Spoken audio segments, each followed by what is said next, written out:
Generations ago, Caesar was our leader. Apes and humans lived side by side. Impossible as that may seem. Humans lost their dominance and their ability to speak.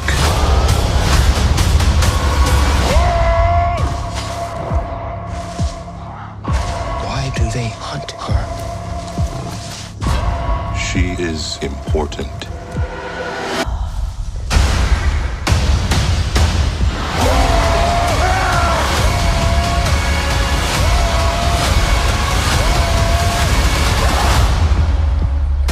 I have a name. May. Peter Macon, Okay. thank you so much for joining me on Check It TV. First of all, how are you? You must be thrilled with what you're doing at the moment. I'm good. I'm really yeah. good. I've been chatting about this film for the past few weeks, and there's always more to talk about. And Yeah. I just went to see it again with my mother for the first time last night. So it's fresh in my mind, and I feel really fortunate to and really grateful and all of that stuff. Like I'm having a good time. It's a Wow. good time to be big. And it's taken me like maybe a couple of weeks for it to actually even sort of land on me that what's happening. So yeah, I'm in good spirits, bro. I'm in good spirits. Wow. How did your mum feel about it? You said you watched it with her. She loved it. She Yeah. loved it. We went with a few of her friends, and it's the first time I've been. Actually, I haven't seen my mom for like 2.5 weeks, 3 weeks since the movie came out. So like, it was great to come back and see it with her. And she rang me afterwards and was like, "That was so special and incredible." And like it's such a great thing to do for my mom, because I think it's because of my mom. I think I'm an actor. Well, because she took me to see plays, and she took me to, she made my costumes when I was like in second, third grade. And then when I was like 10, she took me to questionable movies like Blue Velvet and like crazy Coen Brothers movies. But she's a big movie buff Wow. herself. So it was great to share that with her on that level. With them. So that was really cool. So she was kind of your inspiration in a way, to head into acting, would you say? I believe. I mean, she was really encouraging. You know what I mean? Like she wasn't like, "Oh, and you need to go to university and be a doctor or a lawyer or whatever." She's like, "Whatever you're gonna do, whatever it is, like do it to the best of your ability." And like I think the last time I had stage fright was second grade, because I thought everyone was gonna laugh at me. And she said, "Look, I sat up all night making that costume. You're gonna get your ass up on the stage and you're gonna do this play." And I wasn't nervous anymore. So yeah, she was super, super encouraging. And she wanted to be a classical pianist, but ran out of money and wasn't able to do it. But she understands the arts in a way that was super encouraging for me. And so, she was just very, very nurturing of that, of that choice. So so that was really great to take her to the movies, and because we go to the movies all the time, and it was great to go to the movies that I'm in. So that was cool. Yeah. Wow, she clearly led you in the right direction, of what you needed and wanted. Yeah. It is a bit crazy making this job, but I'll take it. You know what I mean? I'll take it. I get to do what I love when I get to do it. So yeah, so that's always been a thing. It was just like you wanting to give back or say to your parents or your mom in this case, and I made it. I'm doing something. Like thank you, for your encouragement. So super important. Wow. Did you see yourself landing roles in the Orville, Family Guy, and Planet of the Apes? Did you expect to, get those franchises behind you and, movies behind you with your name? I don't think that I can no, I don't expect, I hope that I get to work. That's because, actors are like, like you do a job. You're like, I hope, I wonder when I'm going to work again. Or like, you feel like, oh, I'll never work again, because it's like, there's such a, like an ebb and flow and sometimes there's more ebb than flow. Yeah. So and no, you can't. It's like I don't want to know the future. Like that would I think that's just crazy making. I think that would drive you insane if you knew what was going to happen to you. And no, I did not expect because I don't expect things. Now, that being said, I am super, super stoked and excited by uh, being a part of these. And this certainly was like the Orville and Kingdom of the Planet of the Apes, where Yeah. because I'm a big science, I love sci-fi, and Okay. and it's great to be. And these are the movies that I watch. These are the movies that I read a lot of sci-fi books, and so these are the things that like this is sort of my world. So Mm, it's great to be, to lend my take or my mm, instrument, my body, my voice to three dimensionalizing these fantastical characters. mm, So and that's the way that I think about it. But I'll pretty much do anything. mm, mm, So well, not anything, but like as actors, you want to, I get the opportunity to inhabit and live in other people's um sort of worldviews mm, and in their life experience. And it's such a great job to be able to like put on like these costumes of different people and live or beings or species and inhabit that space. It's just so informative, as just as a human being. I learned so much about playing, like I played Macbeth for a year, and mm. that was so much fun. You know what I mean? It was Yeah. so much Yeah. fun to just wild out and go like mad, like stark raving mad, and like have like these amazing, beautiful sword fights, and after and at the end of the year, my body just like kind of crumpled, and Mm, like I was like for like about 3 days I couldn't really move. But mm, I'm just saying that to say that like to inhabit a person like the Scottish king, like who takes fate in his own hands, and just sort of just he goes crazy essentially. mm, And to live that, or to be in the skin of Bortus, an alien that we've never seen before in like the zeitgeist of science fiction, or being a talking orangutan.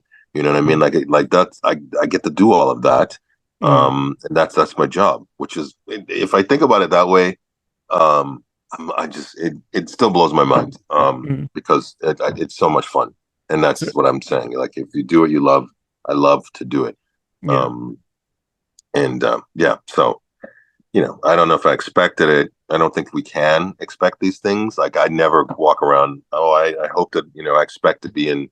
Like I'd love to be in like in the Star Wars world. I'd love to be in like the Blade Runnery worlds. I'd love to be in if like the Orville made a movie. I'd Mm. love to do that. I mean, I have ideas, but like that's to the extent of it. You kind of go where the work calls. So Yeah. It's amazing how some of your jobs, have been your personal interests as well, though. Like, some of your acting gigs have been a part of your personal life and, being into science and all that. It kind of, yeah. it definitely helps, I would say, like you were saying. Yeah, yeah, like playing a character like Bortus, Mm, when I was a brand new father at that mm, at that point, and so like it's weird art imitating life kind of thing where I think the second episode of season one of the Orville, I tell uh Captain Mercer, Seth MacFarlane, we got to pull this. I need some paternity leave. I need to go sit on an egg for 3 weeks. And I think my son, our first son, was about 6 months old at that point. So like, and by the time we get to season three, where my child in the on the show is grown up and gets abducted, Mm.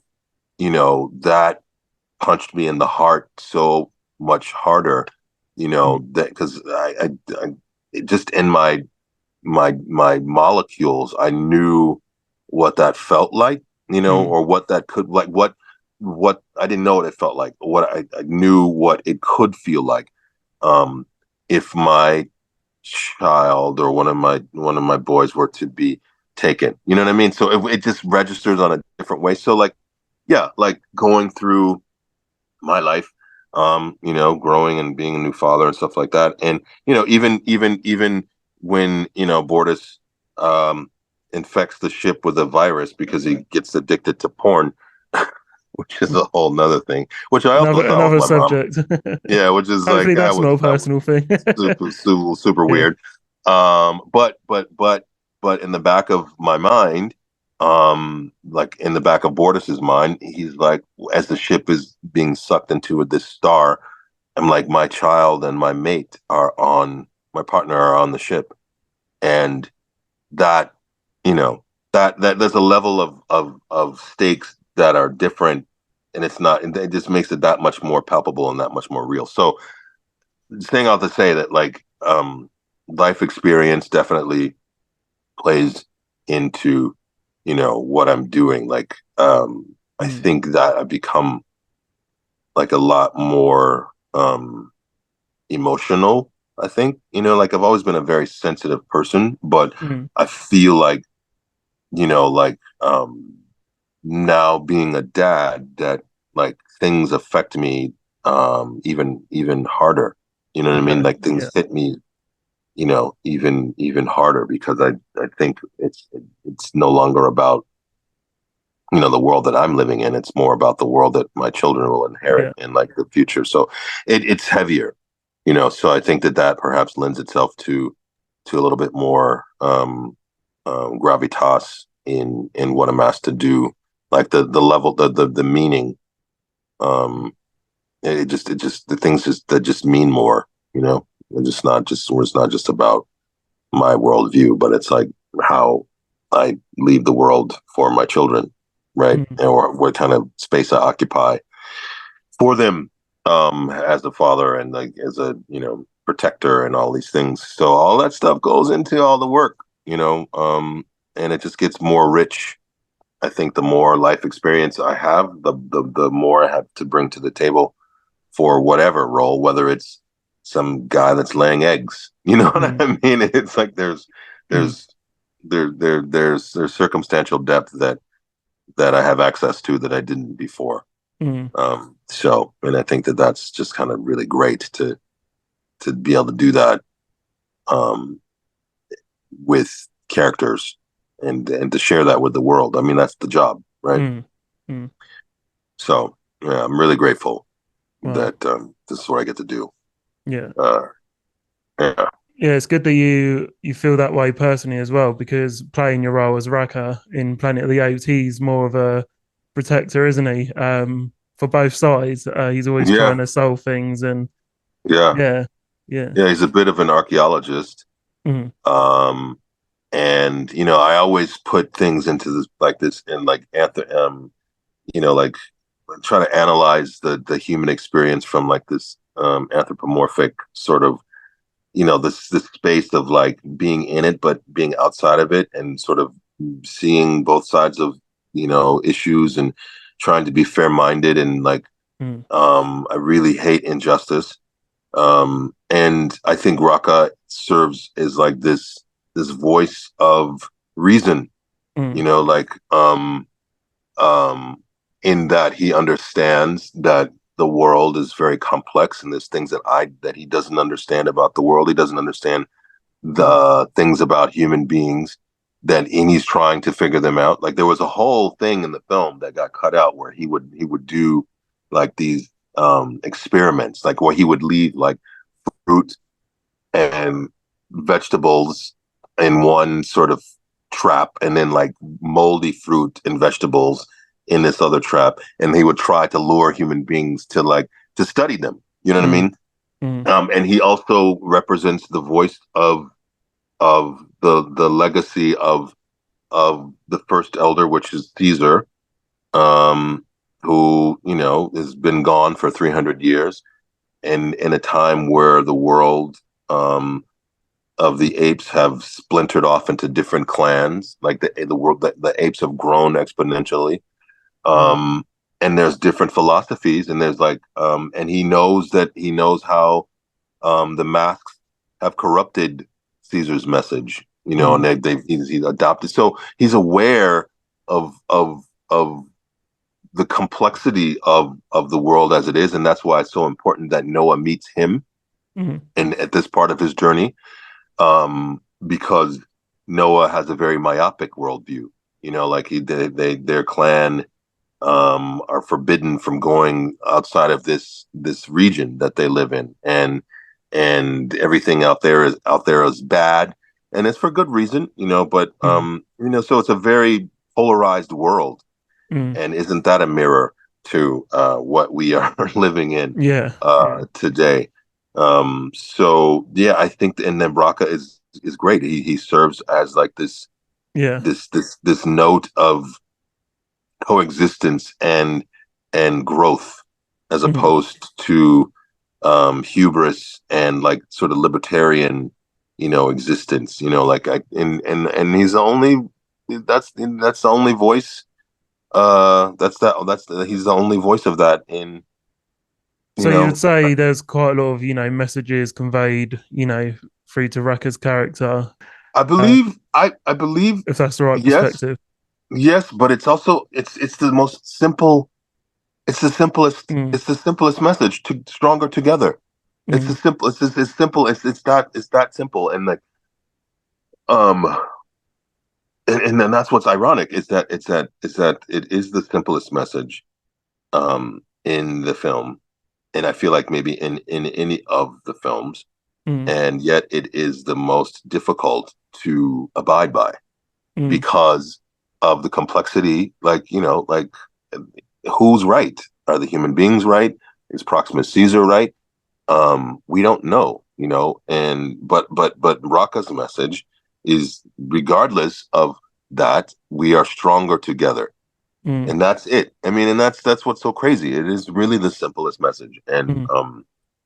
but yeah, like, and if you take that out of the theater and you apply that to what's happening in the world, that Mm. it still applies. We're Mm. stronger together, aren't we? Mm. Or are we not? I mean, I'd like to think so. Peter does, but um that's the question, isn't it? Like how do we get along on this rock? um Mm.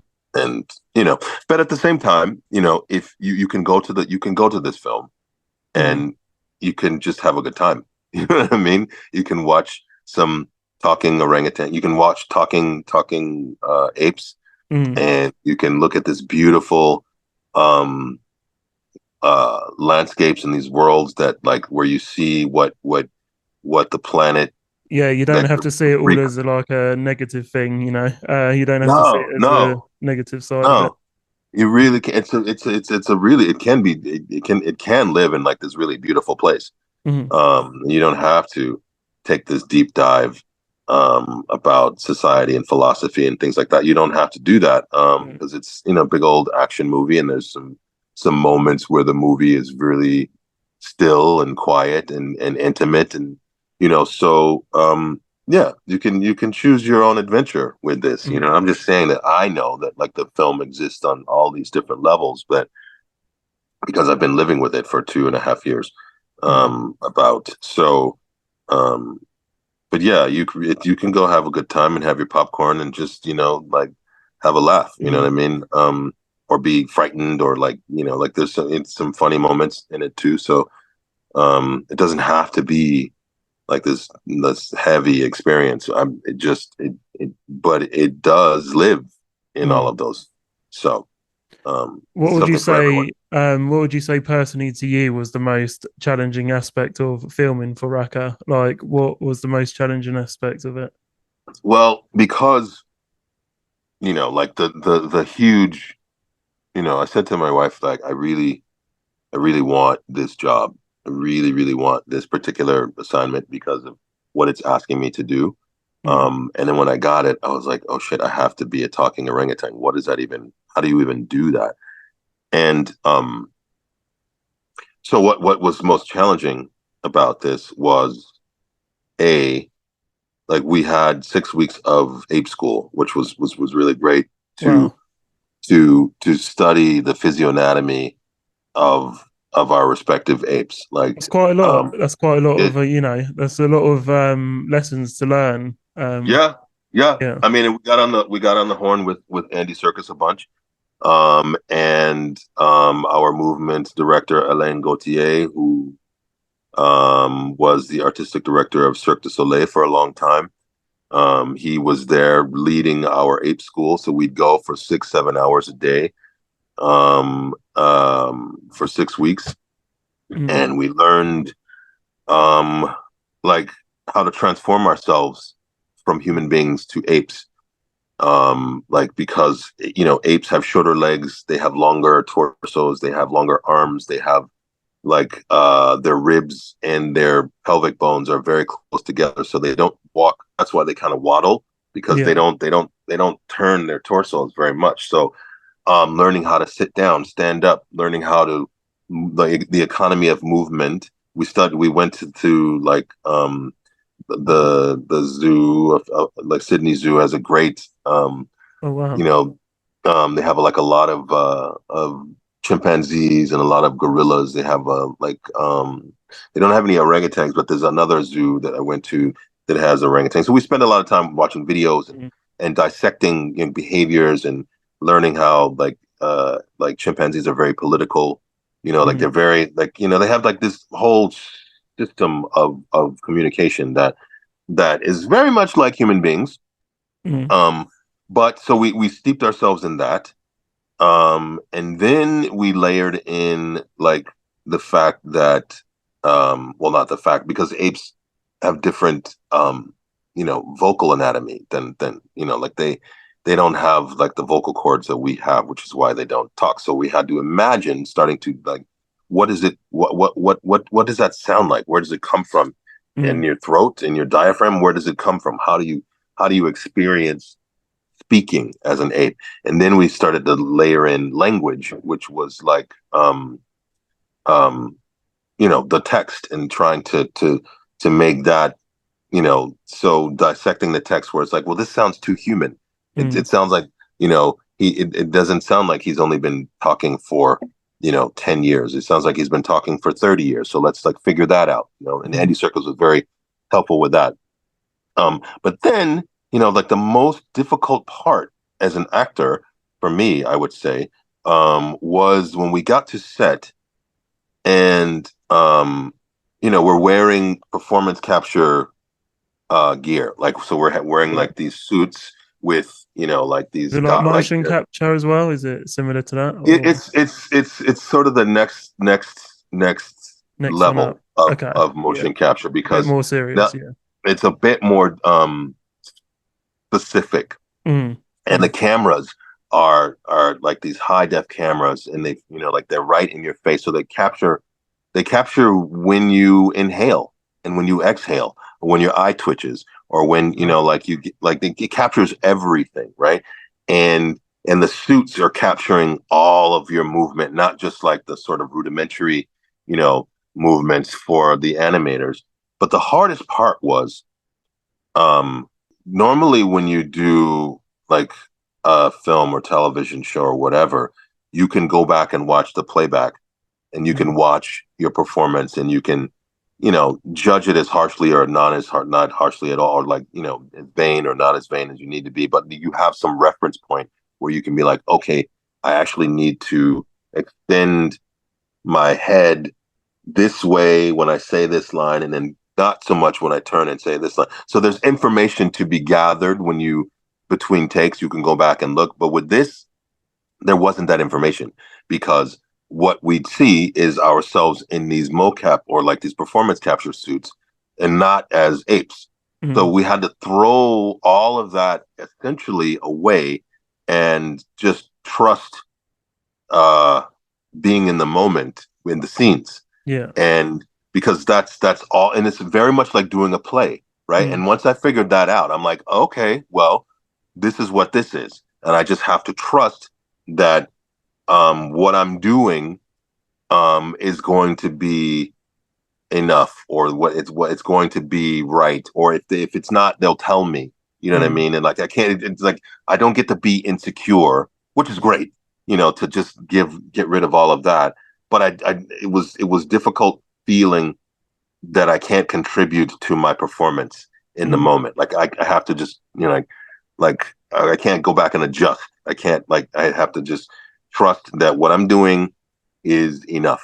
And Yeah, you have to do it and there in a and way then. that was incredibly liberating, because then it was just about like being in the scene with my scene partners, and that's it. You know what I mean? And really communicating. And I think that is the essence of what the animators were able to use, like the essence of those performances were able to use, because I wasn't self-conscious about like anything. I was just sort of in it. So, but that process of getting there was the most difficult aspect of the whole thing, because it took a while. Like it took a month, 2 months to really feel comfortable enough to let go.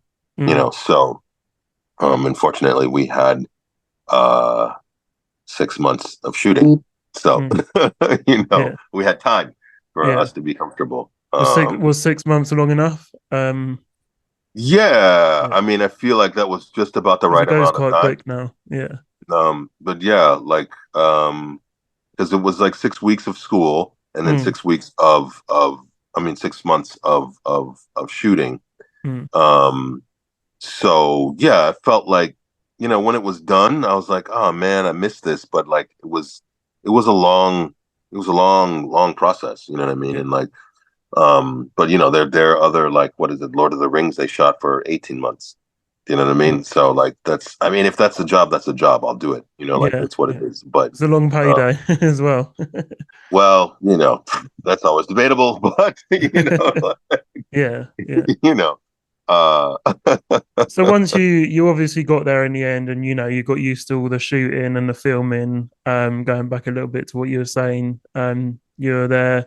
What was your favorite scene to film? oh Yeah, man, I don't simple really. question.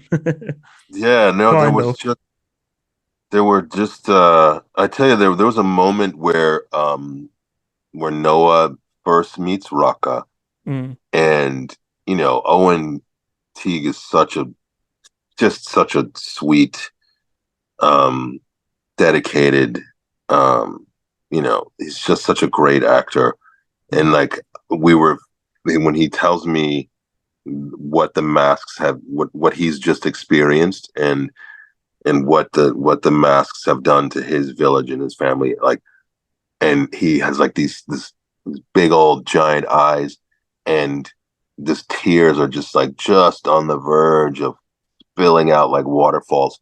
Like mm, I forgot my lines because I was just so enamored with his performance at the moment, and just him telling me a story that I forgot. I forgot that I was in the scene with him. I forgot that I was supposed to say something to him. He just took me to this other place, and I was just like, "Oh my wow. god, sorry, sorry, sorry." Yeah. It was Yeah. so compelling, but I really, uh, I enjoyed like like all of the scenes, because most of my scenes were with just he, and Freya plays May. Mm, Um, and then like a lot of it was fun doing a lot of the big action sequences with the stunties, and like the riding horseback and really learning how to communicate with a horse. But yeah, I don't. It's just a collection of a lot of great memories. Like I take that back. What was the most fun yeah. was and that was like 3 days Mm, of being in this giant water tank thing with the river. okay. Like the scene where we're in the water. That was Mm, so much fun, because it was like this giant. It was like if like you went to like like it was like Mad Max's jacuzzi. It was like a yeah. burning. It was like going to a hot tub spa at Burning Man or something like that. It was like this big, gigantic, you know, like Furiosa style, you know, tank of water with this giant turbine engine that pumped all of this water, made like instant current, like, and I'm hanging on to this net for, like, and the water's not that deep, but still, you could drown.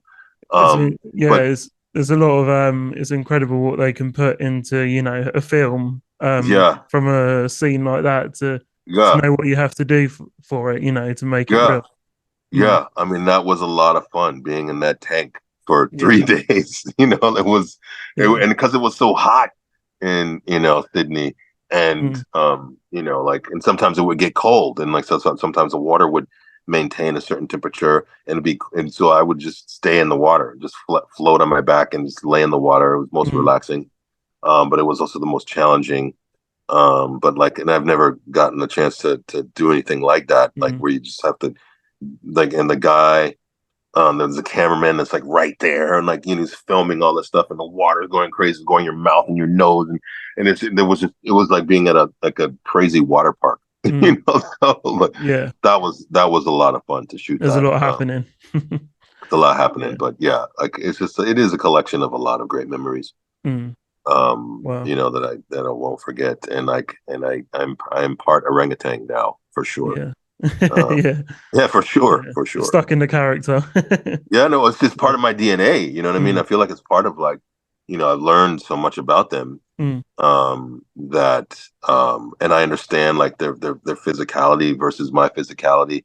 And sometimes when I'm in a hurry, they move with the level of efficiency that human beings, since we only walk on two legs, like in apes, often like quadruped, which is like they use their hands and their feet to move together. Like, when I'm in a hurry, sometimes I feel the compulsion to, like, use my hands to move faster. Wow. Yeah. But because it's efficient. Energy burner. Yeah. So Wow. it's fun stuff. It's fun stuff. I've got another quick question. How do you Okay. envision Raka's, character evolving throughout the franchise? Do you Well, I don't think know. I his don't know. character could get bigger? I would like to next think so. movies? Like, um, like, at the very end of the credits, right? I don't know. There's like a little Easter egg, and I don't know what that's about, and I don't know why they put that there.